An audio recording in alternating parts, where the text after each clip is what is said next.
Hi అండి, నమస్తే. Welcome to అమ్మ చేతి రుచులు. నేను మీ రాధిక.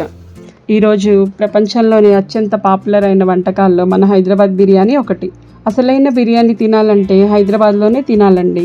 సేమ్ నేను కూడా హైదరాబాద్ స్టైల్లో చూపించబోతున్నాను. మీరు కూడా ఈ రెసిపీని చూస్తూ ఫాలో అయిపోండి. ఫస్ట్ మసాలా పౌడర్ని మనం ప్రిపేర్ చేసుకుందాం. ఒక బిర్యానీ ఆకు, 6 లవంగాలు, 2 ఇంచుల చెక్క, 6 లేదా 7 యాలకులు, 1 స్టార్ అనాస, జాజికాయ సగం, 1 స్పూన్ షాహీ జీరా, వీటన్నిటిని పౌడర్ చేసుకొని బిర్యానీ మ్యారినేషన్ కోసం వాడుకుందాం. ఇప్పుడు చికెన్ మ్యారినేషన్ కోసం ఒక బౌల్ని తీసుకొని శుభ్రంగా కడిగిన 1 కేజీ చికెన్ తీసుకొని దాంట్లో 1 టేబుల్ స్పూన్ అల్లం వెల్లుల్లి పేస్ట్, అలాగే చెక్క, లవంగాలు, యాలకులు, షాహీ జీరాని యాడ్ చేసుకుందాం. నెక్స్ట్ 1 కేజీ చికెన్కి 3 స్పూన్ల కారం అవసరం అవుతుంది. మీకు ఇంకా కారం ఎక్కువ కావాలనుకుంటే 1 స్పూన్ ఎక్కువ యాడ్ చేసుకోవచ్చు.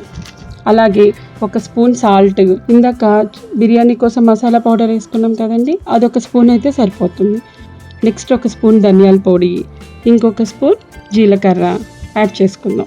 1 స్పూన్ యాలకుల పౌడర్ వేసుకుంటాం వల్ల మంచి అరోమా ఫ్లేవర్ని ఇస్తుంది బిర్యానీకి. 1 నిమ్మకాయ తీసుకొని దాని రసం కూడా యాడ్ చేసుకుందాం. బ్రౌన్ ఆనియన్స్ని మనం ఎంత ఎక్కువ మ్యారినేషన్లో వేస్తే అంత టేస్ట్ అండి. నెక్స్ట్ ఫ్రైడ్ ఆనియన్స్ని వేయించాం కదా, ఆ ఆయిల్ని 4 స్పూన్లు అయితే సరిపోతుంది. నెక్స్ట్ కొద్దిగా నెయ్యి యాడ్ చేసుకుందామండి. తర్వాత కొద్దిగా కొత్తిమీర, కొద్దిగా పుదీనాని యాడ్ చేసుకుందాం. ఇప్పుడు ఇవన్నీ బాగా కలిసేలాగా చికెన్కి పట్టేలాగా కలుపుకుందాం.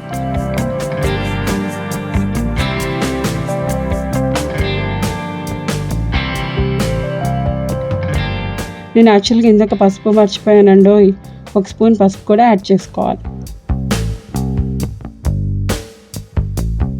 నెక్స్ట్ కేజీ చికెన్కి 250 గ్రాముల పెరుగును కూడా యాడ్ చేసుకోవాలి. ఇప్పుడు 1 కప్పు డ్రై రోజ్ పెటల్స్, ఎండు గులాబీ రేకులు అండో, అవి కూడా యాడ్ చేసుకొని కలుపుకుందాం.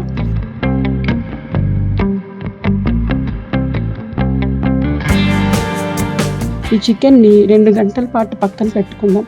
అలా పెడితే చికెన్కి మసాలా బాగా పట్టి బాగా ఉడుకుతుంది. 2 గంటల తర్వాత స్టవ్ వెలిగించి 1 గిన్నె తీసుకొని అందులో 1 కేజీ రైస్ మునిగేంత వాటర్ని వేసుకుందామండి.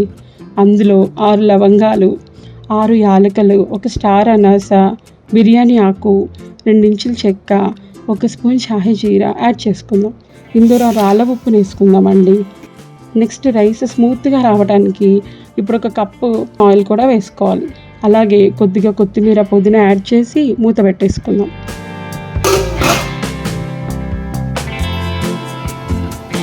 ఇప్పుడు వాటర్ వేడయ్యాక కొద్దిగా మ్యారినేషన్ చికెన్లో వేసుకుందాం. వాటర్ వేసాక ఒకసారి బాగా కలుపుకుందాం.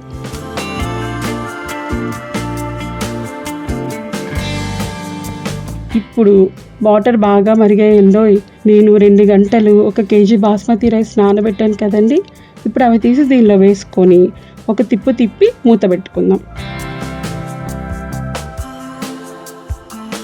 ఇప్పుడు రైస్ 30% ఉడికాక ఫస్ట్ లేయర్ని వేసుకుందాం.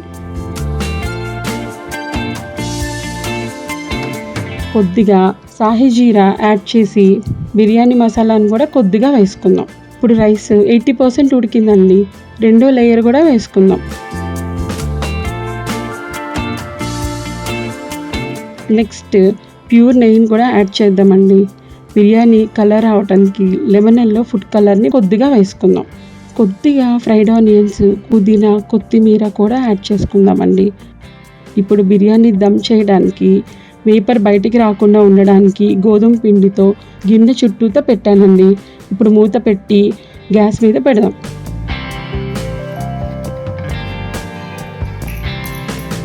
పది నిమిషాలు హై ఫ్లేమ్లో, 12 నిమిషాలు లో ఫ్లేమ్లో ఉంచి స్టవ్ ఆఫ్ చేసుకోవాలి.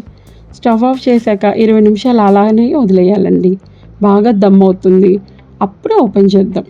చూసారా ఎంత పర్ఫెక్ట్గా హైదరాబాద్ దమ్ బిర్యానీ రెడీ అయిపోయిందో. రైస్ పలుకులుగా బాగా ఉడికిందండి. ఎమ్మీగా నాకైతే తినాలనిపిస్తుంది. మంచి స్మెల్ కూడా వస్తుంది. ఇంకెందుకు ఆలస్యం, మీరు కూడా వీడియో చూసి ఇలానే పర్ఫెక్ట్గా వండుకొని ఎలా వచ్చిందో నాకు కామెంట్ చేయండి. మీకైతే ఈ వీడియో నచ్చినట్లయితే షేర్ చేయండి, లైక్ చేయండి, సబ్స్క్రైబ్ చేయండి. నెక్స్ట్ వీడియోలో మళ్ళీ కలుద్దాం. బాయ్ అండి.